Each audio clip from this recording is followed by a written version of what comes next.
Kahikina, Ikamoana, Kamoana Ohon, Kaleva, Kaleva Nu, Ikahikina, Ayakala, Eala E. Eala E. Allah means the way or the path. Eala E. This is the way. Kala hikahikina. The sun is in the east.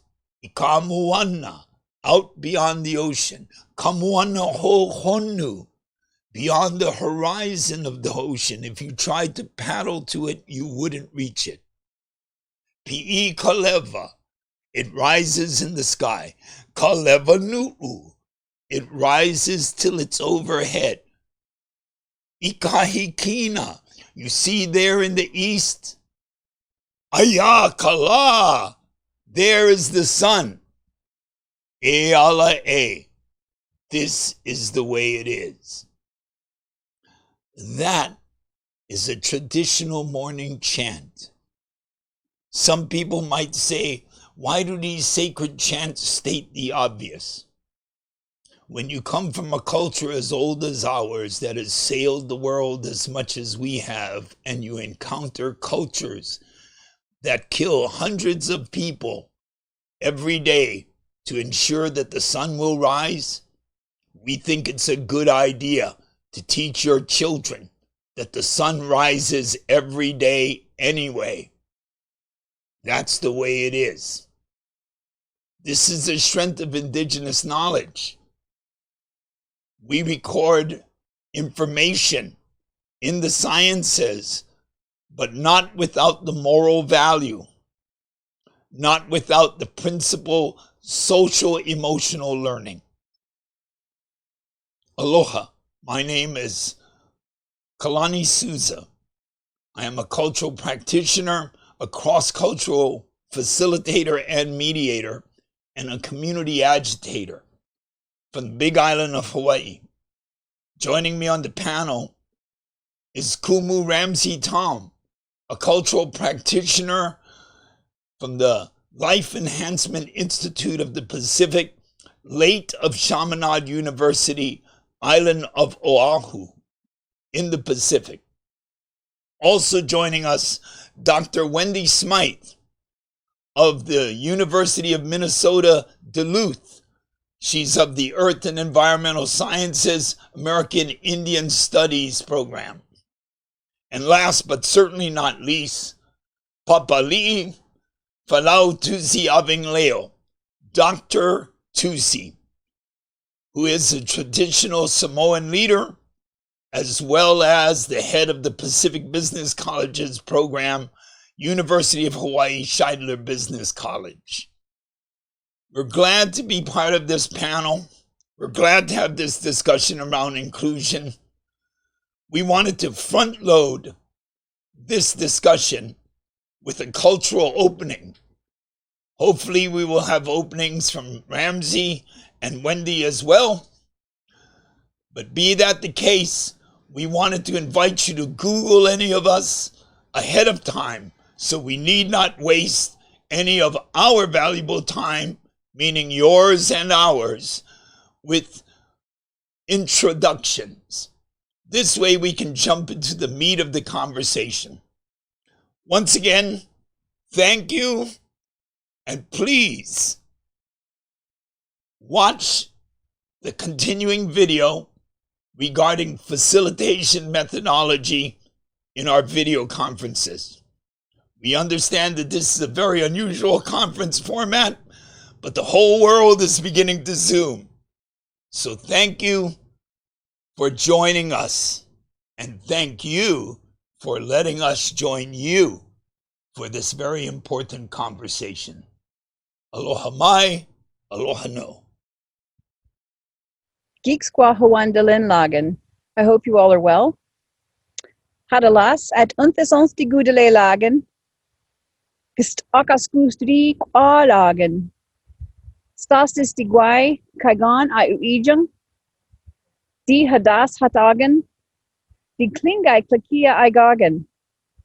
Stahlwa Hinudekeong, Wendy Smythe, Yatsa Kit Hinudekeong, Donna Douglas, Di Al Uijung, Alec and Ruth Douglas, Di Chen Di Nanu Ijung, Sam, Elsie Douglas, Di Chen Di Nanu Ijung, James and Annie, Di Chen Di Nanu Ijung, Sanuhut and Kate, Di Chen Di Nanu Ijung, Hekta Hundalai Stu Ijung. Good people, I'm happy to be here with you today. I am Alaska Native Haida of the Eagle Beniety of the Fish Egg House, and I am an Indigenous scientist. My Haida name is Stahlwa. My given name is Wendy Smythe. I'm the daughter of Donna Douglas, the granddaughter of Alec and Ruth Douglas, the great-granddaughter of Sam and Elsie Douglas, great-great-granddaughter of James and Annie, and the great-great-great-granddaughter of Chief Sanuhut and Kate. And my people come from a small village located in Southeast Alaska called Heidelberg, Alaska. I am currently a displaced Alaska Native. I live in Duluth, Minnesota. I am faculty at the University of Minnesota Duluth. I'm in two departments, American Indian Studies, where I teach tribal resource and land management, and I'm in Earth and Environmental Sciences. I've been working for the last 13 years to couple our traditional knowledge systems from Alaska with Western science. And I've been doing that to not just, not to validate traditional knowledge. We know within our communities and within our region that traditional knowledge, the validity of it, it has sustained, we have been able to sustain the environment, and this environment has sustained us since time immemorial. So we know our knowledge systems are valid, but what we do working with students is to teach them to think a different way. Because when they go into academia, it is not presented, science is not presented as a holistic knowledge system. And so it's compartmentalized, and it's a different way of thinking. So we work with students to couple these two knowledge systems together to increase their critical thinking skills, to allow them to see the world through two eyes. So two-eyed seeing, and to think deeply about the type of science and research that they do and want to do. And we hope in the next day or two that we'll be able to engage you in some of this meaningful conversation. I'm sharing knowledge and ideas, and to build mutually respectful, ethical, and meaningful relationships between research teams and Indigenous communities. And so with that, I'll say Hawa, Dangap Kalagan, thank you so much. I look forward to getting to know you better in the next day or two. Hangstang Klingsong, until we meet again. Hey, aloha everybody. This is the first in a series of video instructions for you. Video facilitation instructions. Now, as a facilitator, I know that video conferencing has become sort of the rage. And with this pandemic, more and more people are using video conferencing. But what has never happened is we've never developed facilitation for video conferencing. In my opinion, each video conference setup in every living room, there should be an empath. So when we first come to your camera, they can say, hey, I'm feeling a little bit of tension in the room. Dolores over there looks a little tense. Maybe too much coffee. You know, so they share the emotional intelligence that normally your sense of smell or your hearing or your sense of sight, registering body posture might reveal this information to you. So, in keeping with that and this new framework, a proscenium, a video proscenium into which all of our input is going, we want to create a facilitation methodology for RV. The first thing to notice is your picture. What you want to do is set up available light, a window with natural lighting coming in to hit your face. So you may have to readjust your desk in your home office to get the best light available, daylight. give consideration to what's in the background. I could have dancing girls or dolphins jumping, but instead it's just my yard. So, paying attention to the contrast. Notice how I put the white of the wall behind my head for this shot. Put a little bit of greenery there with sunlight and shadow to create dimensional space. All that being said, here's the first instruction in Hane Kalima, working with the hands. When you're working with your video frame, we all tend to sit in this neutral posture, 3/4 headshot. Here's some tips. The very first facilitation tip is this. If you want somebody to realize that you're interested in what they're saying, literally move closer to the screen. Make your head larger in the screen. This means I'm interested in what you're saying, but I'm interested critically.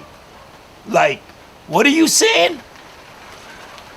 Now, if you're interested in what they're saying and you approve, we're going to use the West African Guyana technique of holding up 2 hands. Woohoo! This way, if somebody is saying something and you approve of it, lean in a little, raise up both hands, and gesture so that the person watching their Zoom video meeting can see hands moving and can tell whether or not the audience is with them emotionally. Now, if you don't like what you're hearing, the best thing to do is sit way back in the video and cross your arms like this. Like, I'm hearing you, I'm not too sure I want to. And this way you give a visual cue. Okay, let's recap the first of the video lessons. Work with your proscenium. Pay attention to your lighting. Pay attention to your background. When listening to someone intently, move in. Increase your headspace in the proscenium. When not interested, move back and fold your arms so the speaker knows whatever they're talking about does not interest you.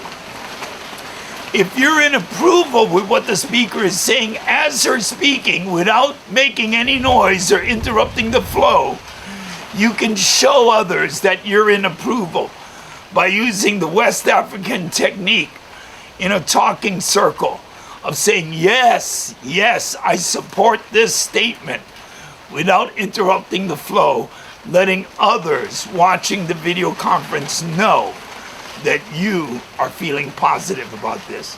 So we got a negative response, we got a positive response, we got a neutral, hey, I need to hear more response, and we got your regular proscenium view. And that was lesson number 1.